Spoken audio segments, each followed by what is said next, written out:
Okay, picture this. It's the year 988. A prince named Vladimir of Kievan Rus makes a call that will literally shape the next 1,000 years of history for his people. He decides to adopt a whole new religion for his entire kingdom. So the big question is, was this a flash of divine inspiration, or was it one of the most brilliant, calculated political moves of all time? All right, so here's how we're going to tackle this. First, we'll get inside of Vladimir's head and his big decision. Then we'll look at the crisis brewing in his own backyard and the giant empires breathing down his neck. We'll break down how he weighed his options and finally see how this one choice gave birth to a completely new Rus. So let's start with the guy at the center of it all, Prince Vladimir. Now, the story you usually hear, the one passed down for centuries, is all about a personal, spiritual quest for the one true faith. But was it really about faith? The sources we're looking at suggest something, well, a lot more pragmatic. And it forces us to ask a really tough question. Was this choice actually personal at all, or was it inevitable? I mean, would any other leader, standing in his exact shoes, have been forced to make the very same move? You know, for a long time, the focus was all on the spiritual side of things. But this explainer, we're digging into the hardcore geopolitical reasons behind it all. This wasn't just about one man's soul. This was a strategic move for the survival and the entire future of his kingdom. To really get why Vladimir did what he did, you have to understand that his kingdom was having a major identity crisis. Kievan Rus was evolving fast, and its old religion just couldn't keep up. And here's the heart of the problem. As your society grows up, you get a king, you get subjects, you get a formal structure. Your religion has to grow up with it. A loose collection of nature gods is great for a tribe, but it's not the right operating manual for a centralized state. It just didn't fit anymore. Vladimir totally saw the writing on the wall.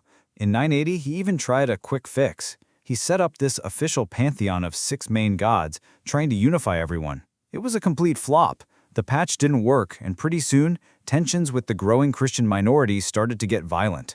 The whole situation was a powder keg waiting to blow. And that brings us to a super important point. Christianity wasn't this brand new alien thing. Not at all. It had actually been trickling into Rus for the better part of a century. I mean, the proof is right here. We're talking Christian graves showing up in Kiev, treaties where some of the Rus elite are clearly Christian. And hey, his own grandmother, Princess Olga, had famously converted. So Vladimir's decision wasn't some shocking revolution. It was more like the moment a long, slow tide finally washed all the way ashore. Okay, so things were primed for change on the inside, but that's only half the picture. What was happening internally was being cranked up to 11 by a massive geopolitical chess game, with Kievan Rus stuck right in the middle of the board. Look, at this point in history, you couldn't just sit on the sidelines as a pagan barbarian anymore. It wasn't an option. The great powers were forming up, and Europe was basically splitting into 2 teams, Team Rome in the west and Team Constantinople in the east. Rus had to pick a jersey. And this is the absolute key. This choice wasn't just about how you pray, it was about who has the power. If you went with Rome, you got a powerful, independent church that could, and often did, challenge the king's authority. But the Byzantine model? Oh, that was different. The emperor controlled the church. Religion became a tool for the state, not a rival to. Vladimir knew his pagan state simply couldn't compete on the world stage. As the source puts it, slow, organic growth just wasn't going to cut it. To survive and thrive, he needed a quantum leap.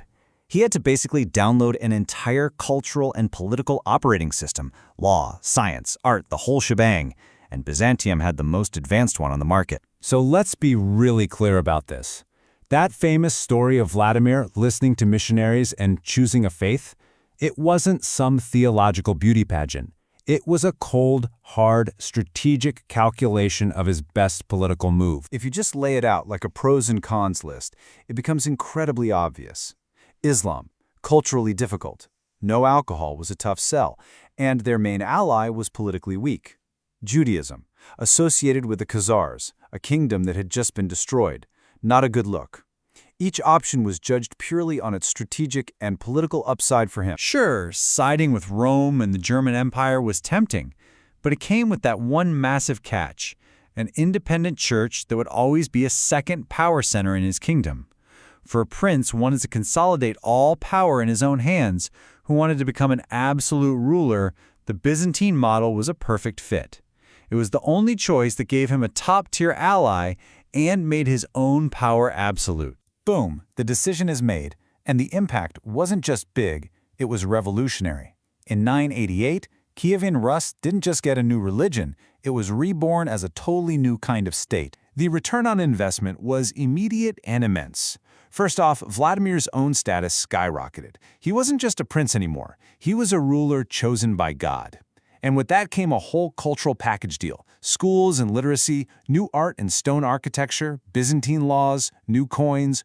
Rus was officially plugged into the European mainframe. It was a complete system upgrade. And this coin, this is the tangible proof. Just look at the way he's shown. That's not a tribal chieftain. He's styled like a Byzantine emperor.